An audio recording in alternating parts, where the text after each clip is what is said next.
I'd like to invite Anita and Karen up, who are from a nursing special interest group. So Anita's an orthopaedic nurse practitioner with almost 30 years experience working in the orthopaedic and trauma service at the Royal Adelaide. She's active in several orthopaedic nursing organisations and is the Australian New Zealand Orthopaedic Nursing Association representative on the ANZHFR steering group.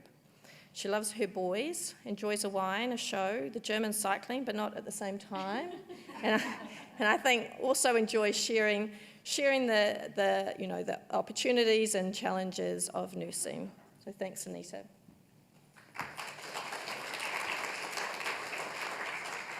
I acknowledge that the land we meet on today is the traditional lands of the Wurundjeri people. I'd also like to acknowledge and thank the Hip Fracture Registry for all of their support. And Karen and I are going to talk about a few topics today, namely that virus, the COVID-19 virus, and its impact on orthopaedic nurses.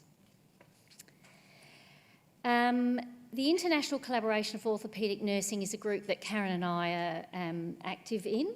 And it started in 2001 with a group of like-minded clinicians from 3 major orthopaedic nursing associations at the time that came together to form an alliance around the shared mission of promoting universal application of the highest standards of orthopaedic nursing practice and care.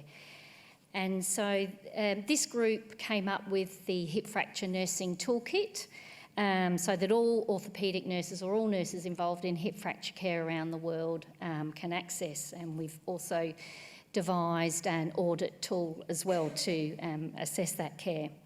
These are the current organisations within ICON, so we've got a good smattering of representation across Asia Pacific, Europe and Scandinavia, the US and Canada.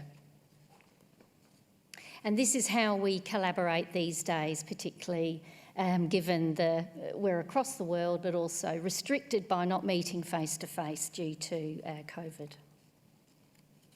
So I'm going to hand over to Karen now, who is the person responsible for introducing me to all things hip fracture registry like.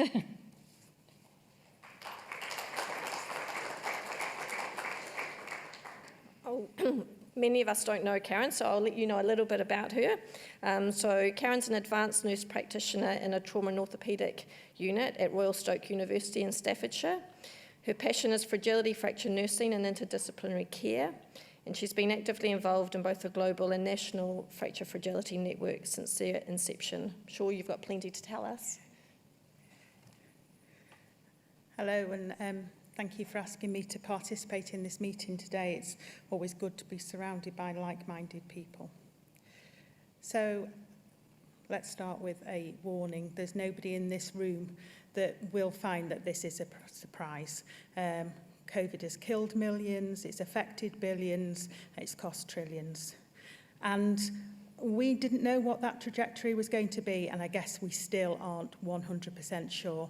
Just feels a little bit better post-immunisation, but we don't know what's going to happen. But its impact on all healthcare professionals has been immense. Our necessity to redesign services and its long-term consequences on elective and preventative services. We don't even know what that's going to be in the future.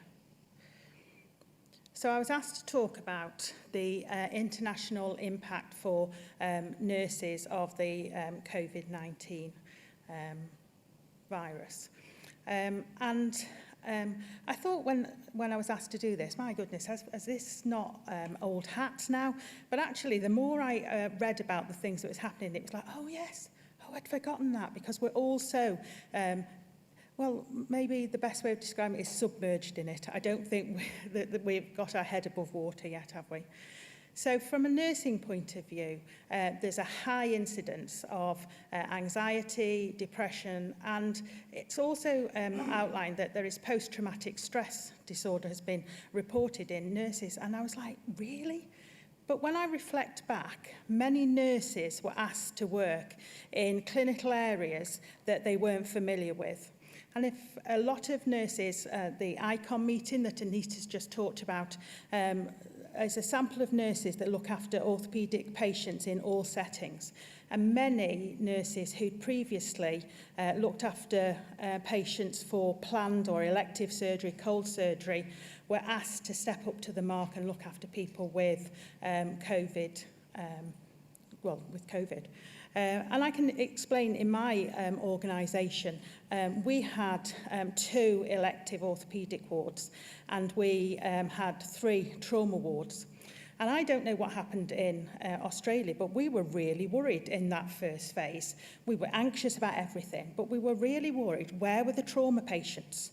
We were thinking, I wonder if they're behind doors and the families aren't visiting, and are they really out there fallen?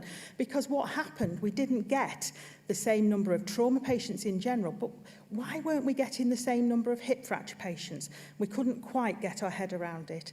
So we closed one of the trauma wards because we didn't need so many nurses looking after trauma patients. But our elective orthopaedic colleagues were asked to take patients who had the COVID virus, who were requiring hospitalisation, but weren't going to be appropriate for intensive therapy units or higher level respiratory units. So patients were going there who had respiratory problems. They were managed by respiratory consultants, but they were only for ward-based care. And some people left the ward and a lot of people didn't leave the ward. And I think that it would be fair to say that in the 12 months coming up to COVID coming to Stoke-on-Trent, maybe 4 or 5 people died on that ward. Every day in that first wave, 4 or 5 people were dying of COVID. And those nurses, I think it's fair to say, had post-traumatic stress disorder. We've lost about 40% of nurses from those wards. And I think that isn't just the COVID situation. I think it goes down to the burnout, the emotional exhaustion that they experience, being asked to look after patients that they felt ill-prepared to look after. And that has been an emerging theme when we've talked to other people from within ICON. It's not unusual to the UK. And as all health professionals, everybody in this room has had to look at redesigning their services. Hip fracture services have been hard to redesign. Patients have had to come into hospital, and people who've come into hospital have been fearful of coming into hospital because they didn't know what they were walking into, or being pushed into, should I say. But many of our services are now virtual, so we have virtual fracture clinics, we have virtual geriatricians clinics, nurses and other healthcare professionals are having to look at finding other ways to communicate with patients. And I think one of the things that is happening is because of the nature of the frail and the elderly, we're actually liaising more with their families than we are with the patients at times because of them finding it difficult to access virtual services. I don't know anybody in the UK who's been to see a GP or very few people who've been to see a GP recently. So actually families are facilitating contact with general practitioners, with physicians by using video calling and Zoom and other modalities. But I think from a nursing point of view, there are 2 things. Firstly, we talked about the elective activity, but a lot of our preventative services have stopped. In my local hospital, we haven't had DEXAs, or we didn't have DEXA scans running for about 8 months in 20, heading towards the end of the year. Fracture liaison services were all virtual, and something changed during that time and not seeing patients. But I think the biggest issue for nurses has been that lack of access to patients seeing their family, their carers, their loved ones. In the first wave, I think we did quite badly in the UK in terms of managing the first wave of COVID, but we closed down the hospitals. So for 10 months, we didn't have visitors, carers, relatives coming into hospital.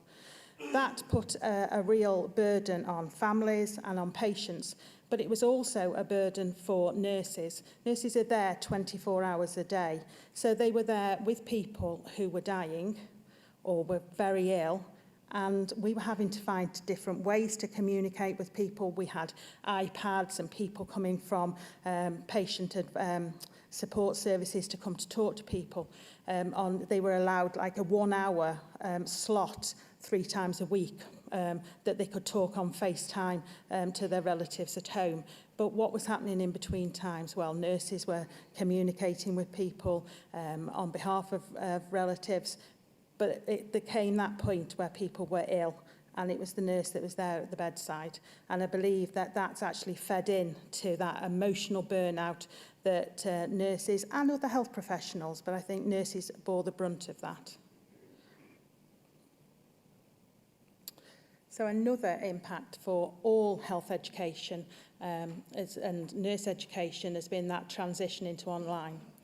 And as you said this morning, Jackie, you know, we're fed up of Zoom. We are absolutely fed up. And how nice it is to actually see people and, you know, stand in there and have a coffee. It's changing the dynamics, getting back to that face-to-face communication. But I don't think for students that they're ever going to go back to that mass situation of a lot of students sat in a lecture hall. I think we have the Zoom meetings and lectures will be there for a long time. And I've put on here technology poverty. Now, technology poverty is normally associated with access to healthcare for patients and the inequalities that are associated with that. But we've got an increasing age of people starting to do their nurse training. And the average age in the UK is now 35, and it's 40-something in America. So those people don't necessarily naturally have the same access to technology that maybe 18, 19-year-olds have. And stopping access into universities, I worry, may have put people off. They haven't actually got the same access to the internet or to the resources that they previously had. And that also applies to the quality of the education and skill acquisition. Prior to 2020, there were big issues in terms of nurse education and high levels of attrition in courses. And so there was a drive internationally to get people who were applying for nurse education to have some hands-on practical experience before they went into training. And that's because when, before that, what had happened was people were going into nurse education and finding actually nursing wasn't for them, because although we were asking for high levels of academic qualifications, they weren't expecting that when they got there, they were having to do a lot of the more basic skills and functions that's essential to nursing, so they were leaving. And during the lead up to 21, 22 nursing intakes, we haven't had the same opportunities for nurses to actually work, or nurse students to be actually out there working with patients. Now in 2021, and I think as a direct result of COVID, there was an increased number of nurses wanting to be recruited into nurse education.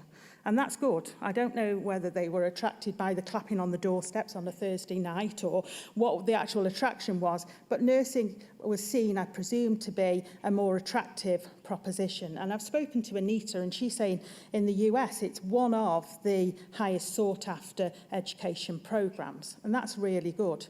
But let's hope that the lack of opportunity to be with patients before you start, because of the limitations with COVID, may not sort of move that attrition to post-basic qualifications, because we're ill able to afford to lose more nurses than we've got, particularly after 3 years of training.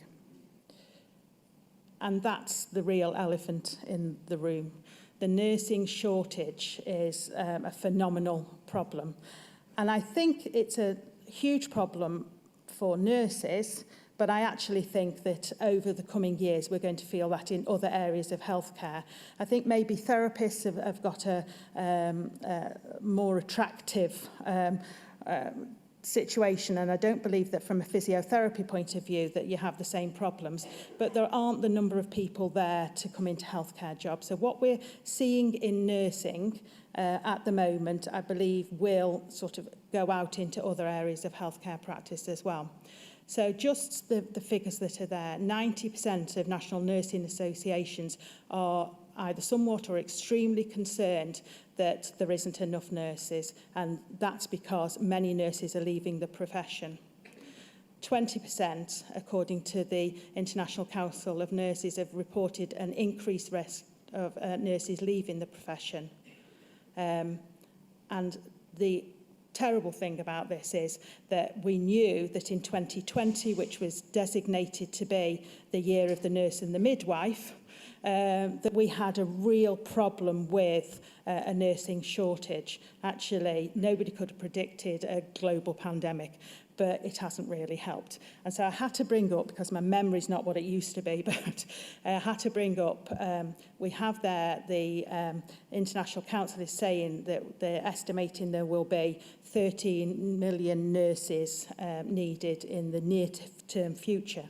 But if I just look at the figures that are going on in the UK, it's attractive for wealthier nations, Australia, America, the UK, to go out to less wealthy nations and pull in their nurses.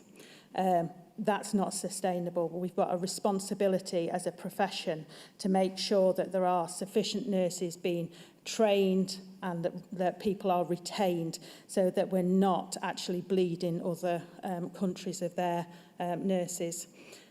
And just the numbers that I've got here, in March of 2022, in the year leading up to that in the UK, 13% more people left the register than had done in the previous 2 years. But actually, we have more nurses on the register. And how have we done that? Well, 50% of new registrants on the Nursing and Midwifery Council come from your traditional post-education registration. But the other 50% come from overseas. And in 2021, 9,152 new nurses on the UK register were from overseas. And in 2022, that went up to 22,745. That's a 149% increase in the number of nurses we've taken from outside of Europe into the UK. It is attractive to work in wealthy countries, but that's not sustainable. So I think as an international organisation, FFN, the International Collaboration of Orthopaedic Nurses, we need to be raising that and making sure that we're acting responsibly and that we are looking to provide stability. And I think the only way forward with that is retention and recruitment. National organisations like your Australian nursing associations can do something about that. So thank you for this opportunity.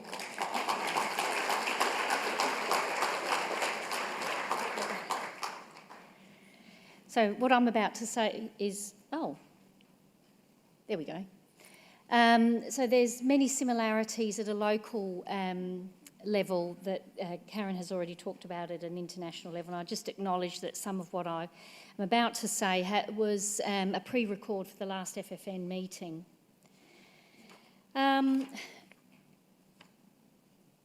So yes, perhaps Australia and New Zealand had a less intense experience of the COVID pandemic, but certainly we still registered all of those feelings of anxiety and worry. I think Melbourne still has the record for the longest lockdown, and I acknowledge my colleagues at the Royal Melbourne Hospital. There were issues around the travel bubble with New Zealand. We learnt words like medi-hotels, overseas arrivals, quarantining, trials of at-home quarantine. We learnt of an expanded definition of a frontline worker. I think Australia was criticised for a slow vaccine rollout. But looking at the orthopaedic ward environment, certainly in the early days there was a disaster mentality. We were all very worried. We didn't know what our workday was going to be like. like most of us in the room, we all had to adapt and pivot, and these were words that became very familiar to us. From my perspective, in 2021, I probably saw about 60 to 70% of hip fracture activity. However, the rest of my time was spent preparing to be a ward nurse. So I'm an advanced practice nurse. I had to do a lot of retraining, a lot of online education to help out on the front line, and that comes with its own set of anxieties as well. We were concerned about levels of PPE. One week we were advised we could wear a mask for 4 hours. The next, there was a different policy on the run, so to speak. But we knew that masks impacted significantly on our communication with our elder population, which did make it very challenging for the hip fracture population, and most likely contributed to delirium risk as well. And there was limitations on visitors, so a lot of those friendly faces to our hip fracture patients, they weren't around either. And yes, there were some other inventive ways of communicating with our patients at the time. We became very concerned about any patient that might present with respiratory systems, and again there was sort of continual policy on the run on how we were going to manage these patients with respiratory symptoms that we knew and saw did significantly affect time to theatre. And still in the environment now, if a patient presents with COVID systems, there's a series of RAT tests or PCRs.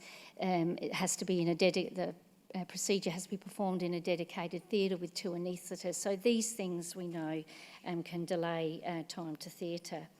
We also saw orthogeriatric teams repurposed, and I think that's well recorded in the hip fracture registry report that came out this year. We've had staff furloughed, and that affected the teams.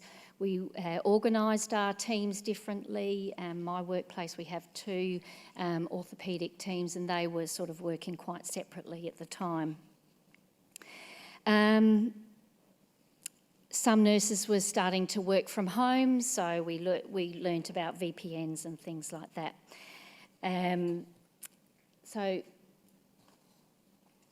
can see that. Yeah, we're getting tight for time, so I'm just trying to pick the important issues to say. We know the impact on waiting lists, and we're still living with that. Wards were a mixed picture of patients, which was hard to prioritise care, and there were challenges with education, as Karen has said. We still see ramping, we still have delays to theatre. We're starting to get back with face-to-face meetings, but there are problems with those meetings as well, as the recent meeting I was involved with ran at a financial loss.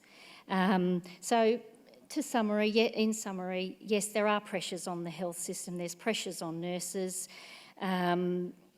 Registered nurses are now identified in a recent workplace report as being one of the 5 skills shortages that to come, and we're looking at an enterprise bargain in South Australia where nurses are going to receive a fatigue payment for COVID-19. Nurses are worn out, and we do need strategies to address retention, and I believe there's some other strategies around in Victoria trying to attract nurses, but yeah, thank you.